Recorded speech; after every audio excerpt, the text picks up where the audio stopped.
What up guys, I am Ricky Glazer and today I'm going to teach you how to boneless. Before we get stuck into it, I just want to show you about the Braille Skateboarding app. It is really exciting. It is available on iOS and Android. You can go in there, join the community, enter in what tricks you're working on, enter in boneless after you learn it in this video. And if you become a Braille Plus member, you get all these other perks, including exclusive access to a Discord where you can get direct skate supports from Aaron from the Braille members. So it's really exciting, so be sure to check it out. All right, so the boneless, it's fundamentally made up of 3 different parts. You grab the board, you jump into the air, and you land on the board. People sometimes seem to think that this is actually a more difficult trick than the ollie, but I would say it's probably a little bit easier. Once you get going and you figure out how it's gonna work out, you'll definitely get the hang of it much quicker than learning how to ollie. What's good about the boneless is you get really in tune with your skateboard. You get used to bending down and grabbing your board. You get used to being in the air and landing from being in the air, which are some more advanced things that you typically don't get to experience until you start jumping and ollieing. So being able to jump off your foot and be in the air and grab your board, it does help really a lot with all the other skills that come later on in skateboarding. So boneless is a really versatile trick as well. You don't have to just do a boneless on flat ground. You can do it in all these different ways. You can do it on a transition, you can do it over things, you can do it into things, you can do it and add some flips. You know, there's all these fun different ways. You can use a different foot, use a different hand, then they start becoming these different boneless style tricks. And it's a very fun way to experiment and jump around and learn some cool combos. There's a lot of different possibilities. You know, you watch your favorite video part, you might even see them boneless into grind on a handrail. So before you get into the boneless, there's a few prerequisite tricks that you might want to learn to know just to make sure that you're comfortable enough and you have enough skill to pull off the boneless. So number 1 is just feeling comfortable riding around. Riding around and turning. This is the most important part of skateboarding. This is what skateboarding is, just riding around and turning. So you want to feel really good about riding and just have a lot of confidence before you start jumping and flying through the air. The next thing you need to learn is what it feels like to bend down and grab your board. You can just do this while you're rolling. You don't have to be in the air. You can grab with your backhand, grab with your front hand, grab on the nose, grab with the tail.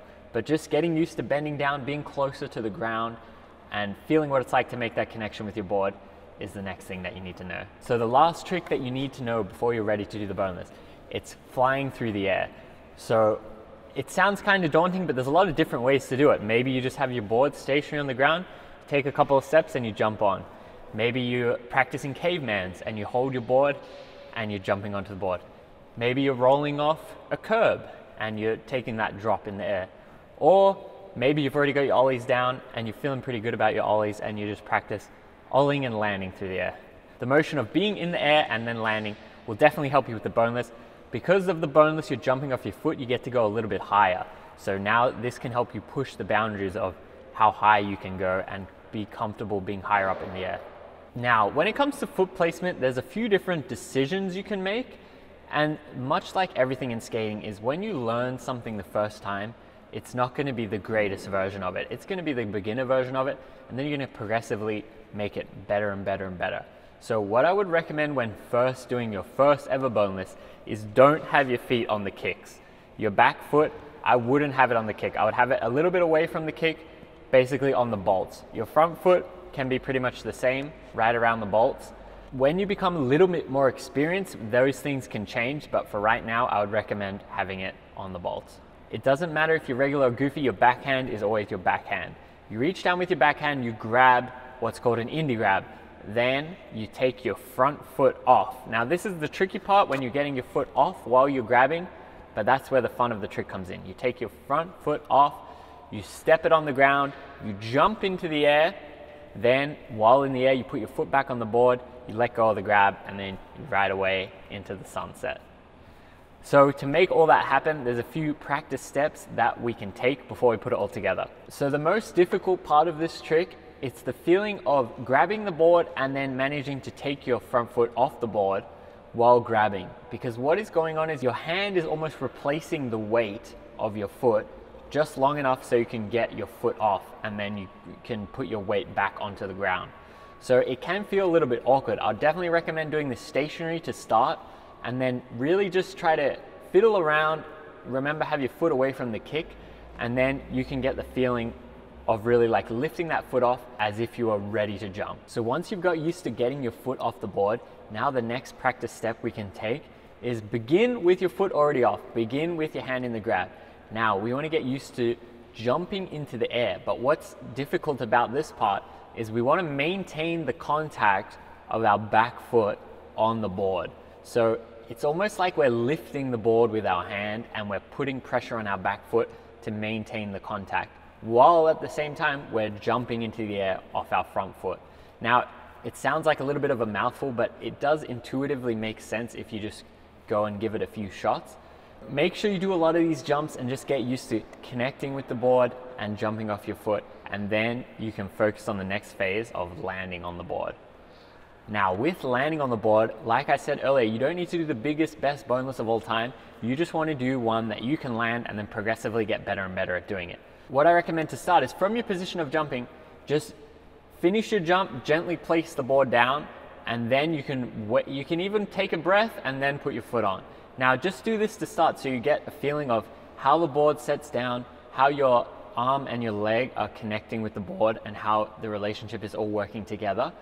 And then once you feel a bit comfortable doing this slowly, you can do it faster and faster, and eventually you're going to get to a point where you feel comfortable to jump fully in the air and put your foot on the board fully in the air and then land from in the air. Now that you've broke the boneless down into all these different steps, all you need to do is put them all together.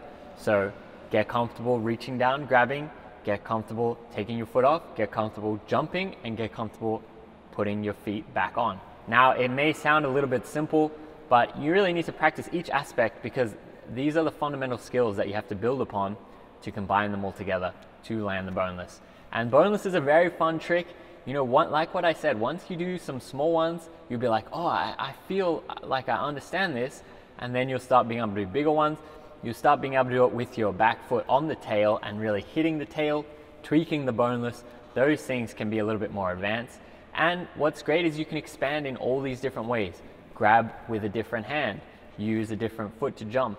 There's endless variations of the boneless that you can do.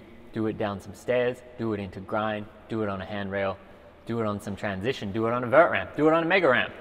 You know, there's really endless possibilities, and that's what's fun about this trick, is that you can just continue having fun with it and expanding. And it's a beginner trick, but you'll still see advanced people doing it all the time.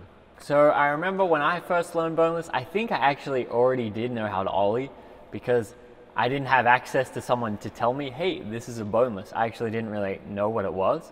But I do remember landing some of my first ones, and I used to do them very straight up and down and very slow, and then eventually I got more comfortable and I started to tweak them out. But one of my favorite skaters, he does a lot of bonelesses. He's known for doing boneless front lip slides down handrails, is Brian Anderson. And I think he's really a good ambassador for the boneless. You know, he does a lot of cool ones, and you see them in his street video parts. So it's this very early fundamental trick, but it can still carry out through skating for years and years and years, and then you see the pros doing it, and it has all these fun variations and is just everlasting. So that's a really cool thing about this trick, and that's some good motivation for you to learn it today. All right, guys, so I hope that helped you out learning the boneless. It is a really fun trick. I personally like this trick a lot, and I've been doing it for a really long time. So I hope that is some motivation for you guys to get out there and learn how to do a boneless. Make sure you check out the Braille Skateboarding app in the iOS store and Android store. It is really exciting. Once you learn the boneless, you can go in there, put that you learned the boneless, share it with the community, connect with other people. And if you want to buy the Braille Plus membership, you get all these other added benefits. There are some videos right there. Subscribe, like, leave a comment below. Let us know what tricks you want to be taught next. What crazy videos do you want to see us do next? And head to brailleskateboarding.com because we want you to learn how to skateboard, and we have everything you need on there. So we'll see you in the next one.